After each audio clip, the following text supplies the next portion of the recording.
The universe is vast, dark, and filled with secrets that elude even the brightest minds. Among the countless stars and lost worlds in the cosmic silence, Earth seemed to be just another feint on a map of infinite possibilities. But to the Ecker Empire, it was a prize, a planet on the edge of the unknown, rich in potential and seemingly vulnerable. What could a primitive people offer against the supremacy of a civilization that had conquered entire galaxies? The answer, like the universe, was unpredictable. When the skies opened and colossal ships blocked the sunlight, humanity faced more than just an enemy. At the heart of this invasion, mysteries emerged. Who really were the Ecker? What made them so feared? And why did they care about such a small world? Were humans merely victims of a cycle of domination? Or were they key players in a larger game driven by forces beyond their understanding? And, above all, there was a question no one dared to ask. Would victory over such a powerful enemy cost more than survival itself? As the planet plunged into chaos and destruction, a spark of hope ignited in Earth's depths. Amid primitive weapons and brilliant minds, something was forming, something the Ecker had never faced before. A resistance willing to defy the odds, the impossible, and even the universe itself. But what this battle would awaken, both within and beyond the galaxy, was far from revealed. As humanity begins to uncover its own strength, a new mystery unfolds. What lies beyond the horizon they have just conquered? The skies of Earth were torn apart by a colossal fleet of starships, bearing the blazing crest of the Ecker, an alien race known for its ruthless warrior reputation. The invasion began with a brutal display of force. Cities were reduced to ashes as seismic waves from explosions reverberated across continents. To Commander Keenox, a cold and calculating strategist, this was just another campaign in the expansion of the Ecker Empire, another space colony to be subdued in their vast intergalactic conquest. He believed humanity would quickly submit to the advanced technology of his forces. Little did he know that the survival spirit of the Earthlings would be his downfall. Aboard the mothership Vorten, Keenox observed Earth with disdain, holograms projecting the destruction in real time. "These primitives don't even know what true cosmic conflict is," he muttered, confident that the planet would fall within days. For the Ecker, every conquest was just another piece in the puzzle of the interstellar alliance they sought to build with blood and iron. The frontier of the unknown, which Earth represented, seemed to offer no real resistance, just another resource to be exploited. However, the first battles on the ground revealed a disconcerting truth. Humans, armed with weapons that appeared archaic compared to the Ecker's technology, refused to retreat. Ecker soldiers advanced with their gleaming armor and combat drones, expecting an immediate surrender. Instead, they were met with unimaginable barrages of fire. Men and women in worn uniforms moved with deadly precision, using every urban ruin as cover. Every human shot seemed the result of meticulous strategy, as if they knew exactly where to strike. Watching the carnage, Keenox felt a slight unease. "How are they resisting?" he whispered as casualty reports began to climb. That first encounter became an enigma in the universe's mysteries for the commander, something he had never faced before.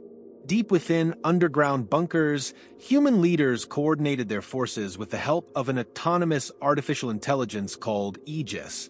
This AI, hastily developed in the years leading up to the invasion, analyzed Ecker attack patterns and suggested real-time counter-strategies.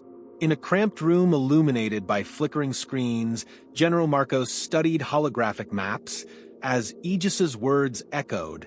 Deploy dispersion tactics. Target their central communications. Each decision was a calculated strike against the invaders. Keenox began to realize that humanity's apparent primitiveness masked an alarming adaptability, as though they were learning with every second of the conflict. The metropolises devastated by Ecker bombardment seemed desolate, but within every ruin, there was life, struggle, and determination. Small resistance groups formed among the rubble, sharing information through improvised networks. A young man named Daniel, a mere civilian before the invasion, found himself unexpectedly leading one of these groups. His determined gaze reflected humanity's will to survive at any cost. "They may have destroyed our homes, but they'll never break us," he declared, inspiring his comrades. The starship hovering above seemed a symbol of oppression, but to Daniel it was a target. Keenox began to encounter problems he had never anticipated. Auxiliary Ecker ships, crucial for war logistics, began suffering unexpected attacks. Reports indicated that small human teams, armed with rudimentary devices, were infiltrating docked ships and destroying them from within. This was a tactic the Ecker had never faced in their previous campaigns. How could a species with no significant spacefaring history operate so effectively against an intergalactic fleet? The answer was obvious. Human creativity was a weapon more powerful than any advanced technology. With every lost battle, Keenox saw his army drain not only of resources but also morale. Among the Ecker, fear began to spread. Stories circulated in the soldiers' camps about humans who fought with a ferocity that defied logic. "They don't give up. Even when defeated, they come back stronger," an officer told Keenox. For the first time, the commander felt a pang of doubt. Had he underestimated the humans? Space survival, something so crucial to the Ecker, seemed second nature to Earthlings. In the depths of space, the Ecker Empire's council began pressuring Keenox for answers. What was supposed to be a swift victory was draining precious resources and exposing flaws in their strategy. An emissary sent to observe the situation up close was shocked by the state of Keenox's forces. "These humans, they're unlike any species we've faced," the emissary said, analyzing combat reports. Despite the losses, Keenox refused to retreat. "They're nothing more than a pebble in our path. I'll crush them." What Keenox failed to understand, however, was the heart of humanity. Every defeat only strengthened their resolve.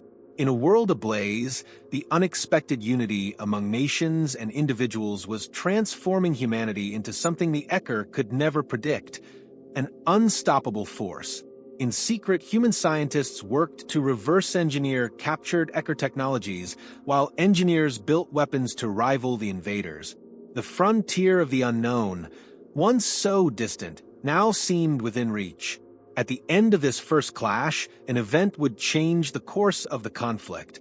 In a coordinated strike, on the heart of the Ecker fleet, humans managed to infiltrate the mothership Vorten.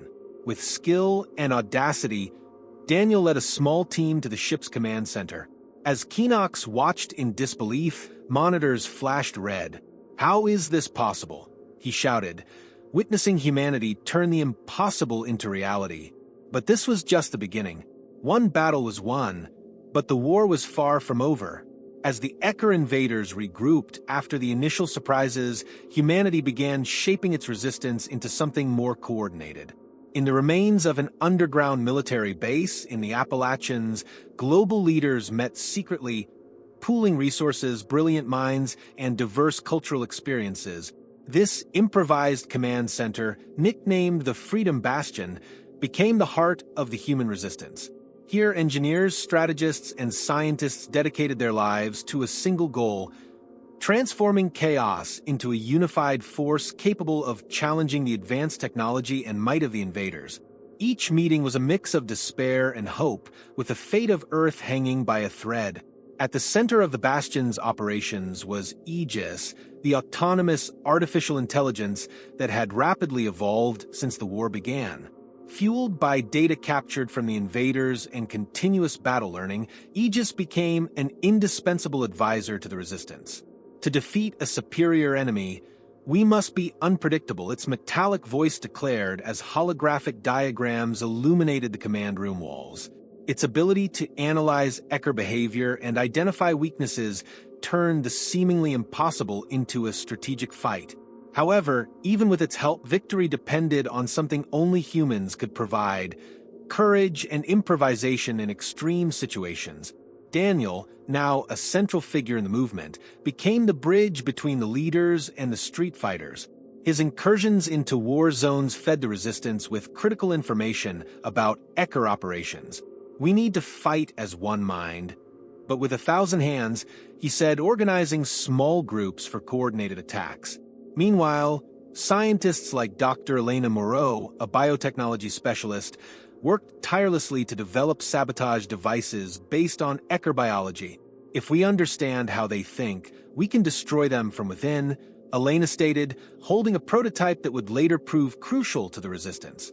During a reconnaissance mission to one of the Ecker space colonies, the Resistance made an unexpected discovery. Other alien species, enslaved by the invading empire, also yearned for freedom. One such species, the Kaer, were beings with silver skin and luminescent eyes, renowned for their technological prowess. Leading the mission, Daniel encountered a group of Kaer imprisoned in a labor camp. "We fight the same enemy. Join us," he proposed, extending a hand. Thus, an interstellar alliance began to take shape, uniting the oppressed against their oppressors in an increasingly powerful front. With the Kaer's help, humans gained access to critical secrets of Ecker technology. In makeshift laboratories, engineers worked day and night to replicate and adapt these innovations. One of the greatest achievements was the construction of a hybrid spacecraft named Horizon. Equipped with a cloaking system derived from the invaders' technology, the Horizon became a vital tool for infiltrations and surprise attacks. The ship's first test proved devastatingly successful, leading to the destruction of an Ecker orbital base and reigniting hope for victory among humans and their allies. With resources still limited, the Resistance adopted guerrilla tactics, striking the enemy where they were most vulnerable. While small human ships armed with rudimentary devices ambushed convoys in space, sabotage teams destroyed Ecker installations on the ground. The Resistance knew that every victory, no matter how small, drained the enemy's morale and resources. Commander Keenox began to realize he was dealing with something unprecedented, an adversary that didn't follow the rules and seemed to thrive in chaos. They don't fight like an organized force. They're like shadows always present, he admitted to his officers. As the Ecker faced this unpredictable resistance, divisions began to emerge within their ranks.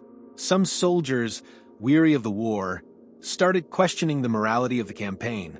A symbolic scene occurred on a battlefield in ruins, where an Ecker soldier hesitated to attack a group of human civilians. "Why don't they just give up?" he asked his commander. The response was a heavy silence, reflecting that perhaps even the invaders were beginning to fear humanity's determination. This crack in the emotional armor of the Ecker indicated that the war wasn't just physical, it was psychological. The Resistance, too, faced internal conflicts. Within the Bastion, heated debates arose between leaders advocating for a direct confrontation and others favoring the gradual guerrilla approach. "If we attack now, we'll lose everything," argued Elena, while Daniel remained steadfast. "Waiting too long could cost lives. We need to act with what we have." Despite their differences, the unity of the Resistance never faltered, guided by the certainty that space survival required sacrifices, but also resilience. Every decision was a gamble between victory and disaster, but humanity was willing to risk everything. The alliance between humans and Kaer culminated in a coordinated strike on the largest Ecker weapons factory on Earth. Using the Horizon for infiltration, Daniel led a small team to the facility's main reactor, while Elena and her team remotely disabled the security systems. The ensuing explosion not only destroyed the factory, but also marked the Resistance's first major victory. Deep within the Vorton mothership, Keenox watched in disbelief as footage of the defeat played on his screens. "These humans, they're more dangerous than any enemy we've faced," he murmured as panic began to spread among his officers. With victory came hope, but also a new wave of challenges. The Resistance forces knew they were far from winning the war, but each success strengthened their resolve. The Freedom Bastion became more than a command center. It became a symbol of the fight for survival. For Daniel and Elena, the path ahead was clear. Every step had to be calculated, every alliance nurtured. The next battle could determine the fate of Earth, or the entire universe. After the victory over the Ecker weapons factory, the Resistance reached a new status. No longer just scattered groups, it had become a growing force with consolidated leadership. The hybrid ship Horizon became a symbol of humanity's adaptability, while interstellar alliances expanded. Other enslaved species, like the Loran, known for their immense physical strength, joined the cause. In strategic meetings, Daniel emphasized the role of each ally. Together, we can not only survive but win, he declared, igniting the spirits of those present. The Resistance now saw itself as something greater, a force representing freedom for all the oppressed. At the heart of the Ecker fleet, Keenox felt the weight of impending defeat. Reports came incessantly, each bringing news of sabotage, desertions, and the loss of crucial territories.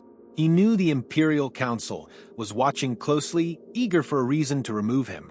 In a tense meeting with his commanders, Keenox slammed the table, his eyes burning with fury. These humans are twisting the very universe against us. We must respond with full force, but deep down he knew brute force wouldn't be enough. The enemy he faced was cunning, resilient, and most terrifyingly, completely unpredictable. On a hidden moon orbiting Saturn, the Resistance established a new secret base called Artemis. This underground base, built within an icy cavern, was nearly impossible to detect, even with the Ecker's advanced technology. Here, humans and their allies worked to develop even more innovative weapons, combining alien technology fragments with Earth ingenuity.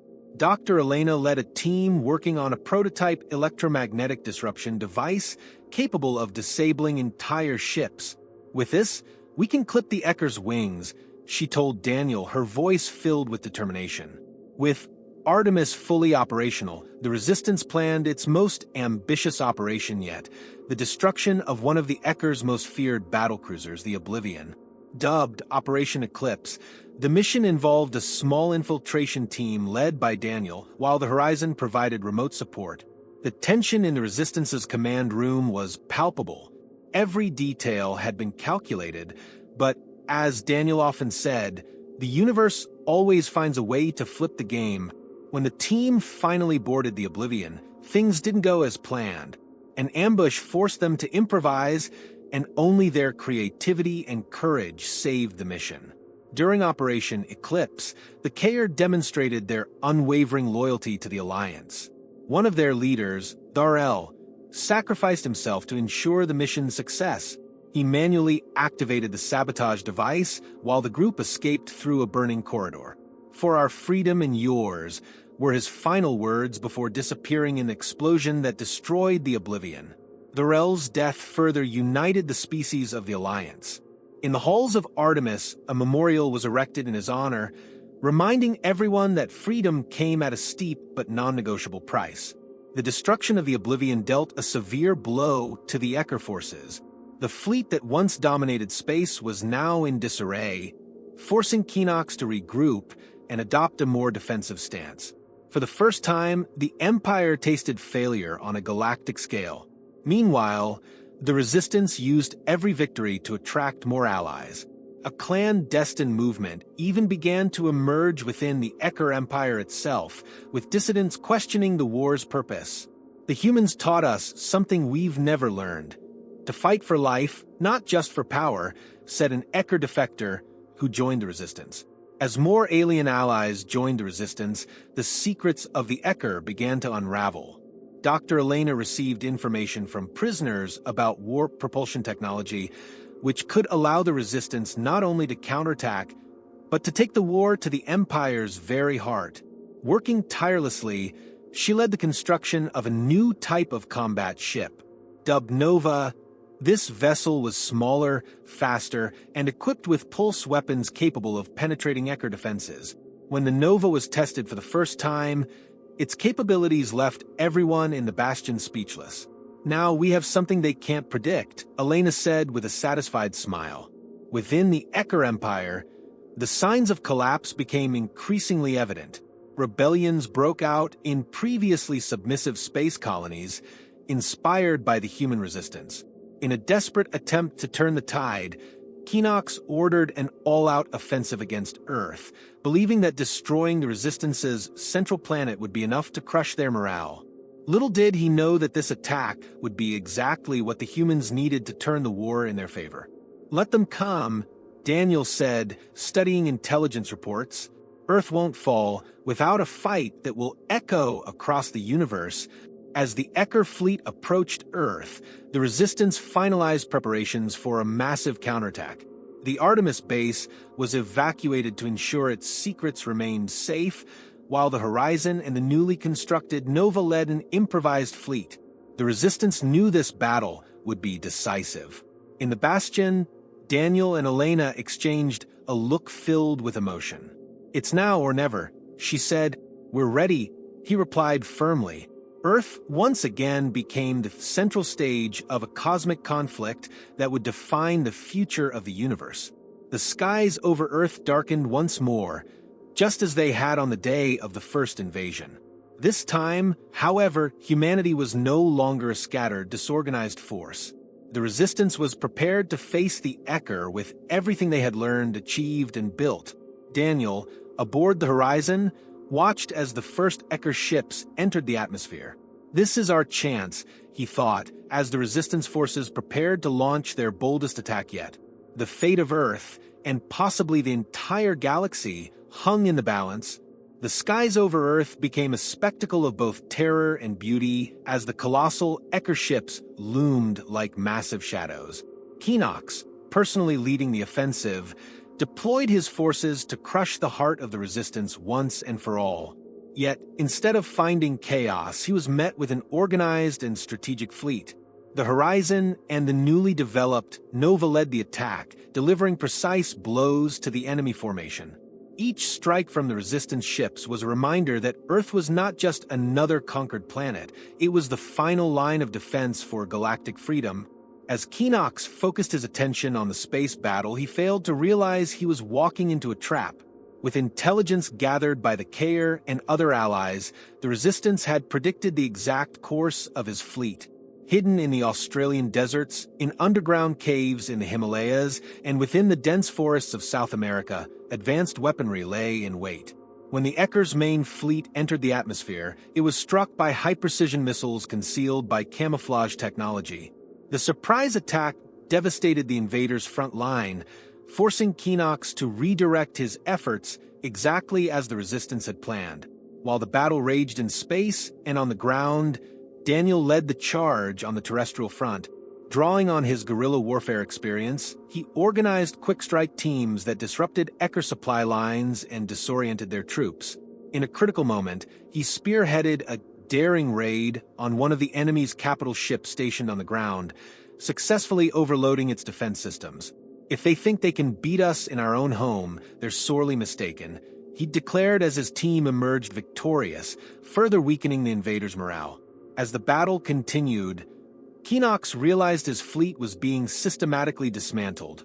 In a desperate move, he ordered his massive mothership, Vorton, to advance directly toward the Freedom Bastion in an attempt to decapitate the Resistance's leadership.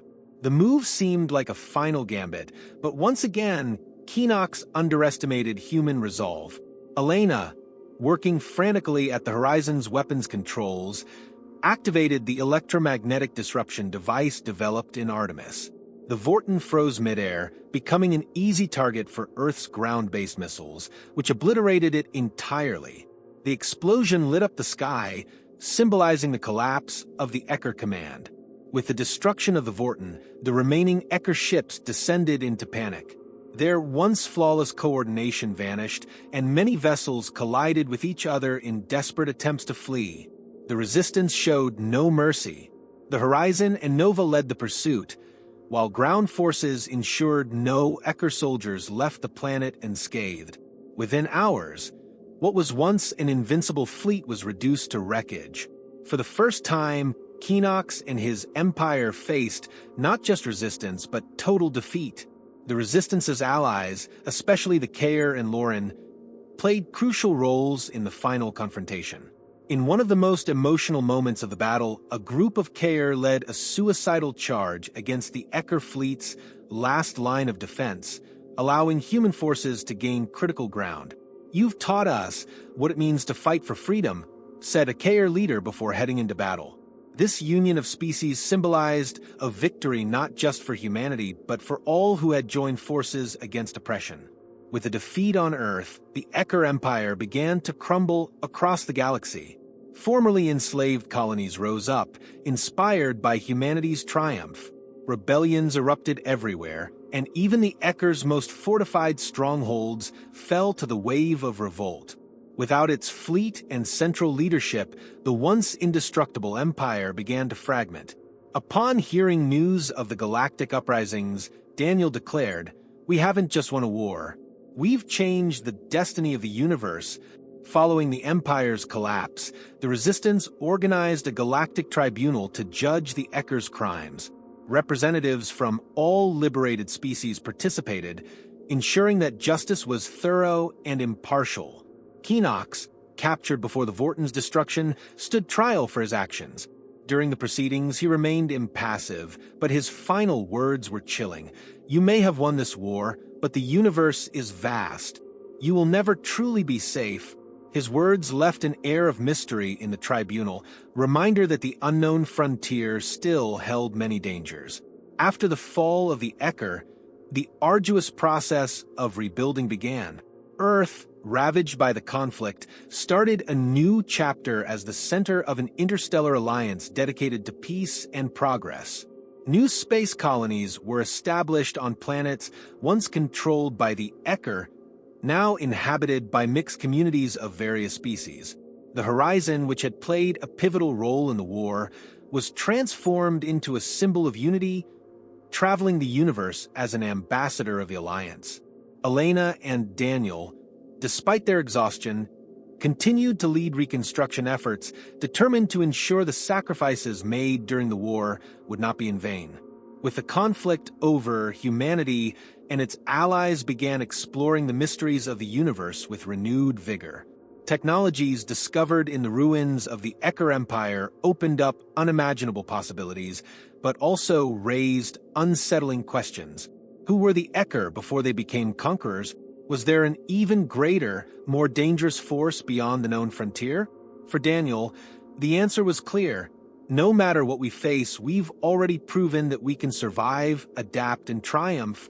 And so, the Resistance, now transformed into an exploratory force, embarked on a journey into the unknown, ready to confront whatever challenges awaited. With the fall of the Ecker Empire, the galaxy experienced an unprecedented transformation. The Interstellar Alliance, founded by the Resistance, became a stabilizing force, offering aid to devastated space colonies and establishing a governance system based on cooperation between species. The Freedom Council, with representatives from every liberated race, convened on Earth to discuss the future. Daniel, now regarded as one of the Alliance's key leaders, delivered a speech. "Let our legacy be unity, not division. Let us remember that together, we achieved the impossible." The galaxy was finally beginning to find a peace that had seemed unattainable under Ecker oppression. In the ruins of former Ecker bases, archaeologists and scientists began uncovering buried secrets. Entire digital libraries containing information about unknown star systems, intergalactic travel technologies, and even references to undiscovered species were revealed. For Elena, these discoveries were an opportunity to turn the war into something meaningful. "We can use their knowledge not to conquer but to explore and understand the mysteries of the universe," she said while leading a team to decode encrypted data. These advancements opened doors to new intergalactic explorations, propelling humanity beyond its previous limitations. With the Alliance firmly established, humanity and its allies began founding colonies on planets once controlled by the Ecker. The first of these colonies, named Aurora, was built on a planet with vast oceans and crystalline mountains. Each colony was designed as a symbol of galactic cooperation, blending the cultures and knowledge of the diverse species that had participated in the Resistance. "Every stone we lay here is a tribute to those who fought and fell," said Thalvan, one of the Kair leaders, during the inauguration ceremony. These colonies were not just settlements, but beacons of hope for a shared future. Although the Ecker Empire was destroyed, small extremist groups remained. These remnants formed isolated cells that attacked trade ships and vulnerable colonies. Daniel, now the commander of an interstellar peace force, dedicated himself to neutralizing these threats without compromising the Alliance's values. "We will not become like them," he declared during a council meeting. The Horizon, now refitted for defense missions, became a symbol of protection and justice. Despite the challenges, the Alliance demonstrated that peace could be maintained without resorting to oppression. As the galaxy began to rebuild, new questions arose. In the depths of archives found in an Ecker command center, Elena uncovered records of an unknown entity referred to as the Devastating Light. This mysterious force seemed to exist beyond even the Ecker's reach, and they regarded it with extreme caution and fear. "If they feared something, we must be prepared," she remarked while presenting her findings to the Council. This mystery sparked a new debate. Should they explore the edges of the universe for answers, or focus on galactic reconstruction? Earth, though free, still bore the scars of the invasion. Entire cities needed rebuilding, and Terran society was in a state of transition. Governments united in an unprecedented effort to ensure the planet became a symbol of resilience. Reconstruction initiatives included developing new technologies based on advancements made during the war and integrating alien species into social and economic processes. In a global broadcast, Elena declared, "Earth will not just be our home, it will be a symbol of how we can overcome any challenge when we work together." With the Alliance solidified, exploring the universe became a priority. The unknown frontier was no longer seen as a threat, but as an opportunity. New spacecraft, built with hybrid technology, were launched to map star systems beyond Ecker influence.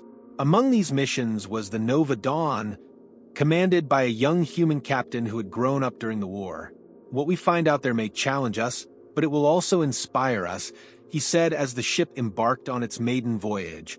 These explorations marked the beginning of a new era of discovery and adventure.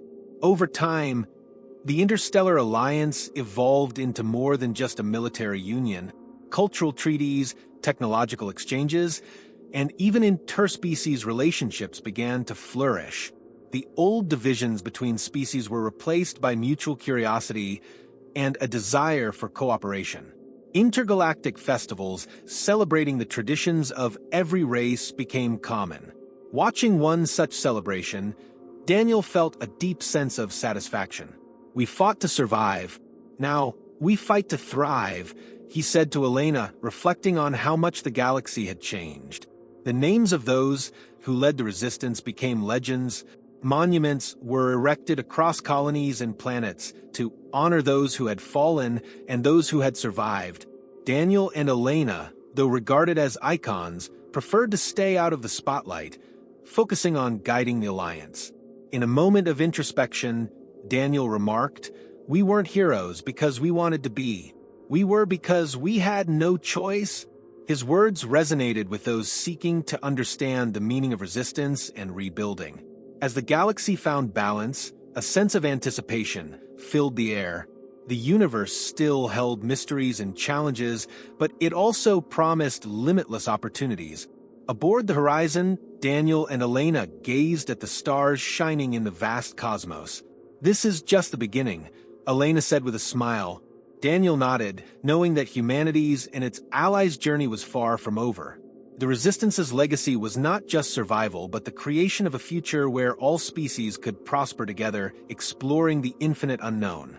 Even amidst the vastness of the cosmos, where immeasurable forces and unfathomable mysteries reside, the story of human resistance proved that even the smallest of worlds can alter the course of a galaxy. The fall of the Ecker Empire was more than a victory. It was a warning to the universe that determination, creativity, and unity can overcome even the greatest adversities. Yet as humanity and its allies rebuilt what was lost and ventured into new horizons, unsettling questions lingered in the air. Who were the true masters of the universe? What forces still lay hidden beyond the farthest stars? The Interstellar Alliance brought hope and prosperity, but it also revealed the fragility of a cosmos in constant flux. Could peace truly be sustained, or was the next conflict already taking shape, invisible to those now celebrating their freedom? For Daniel, Elena, and so many others who had fought for survival, victory was not an end but a beginning. The universe, with its unexplored mysteries and infinite frontiers, continued to beckon. And at humanity's core, the drive to explore, learn, and confront new challenges remained unshaken. In the end, one question lingers. As we gaze into the unknown, are we ready to face what gazes back?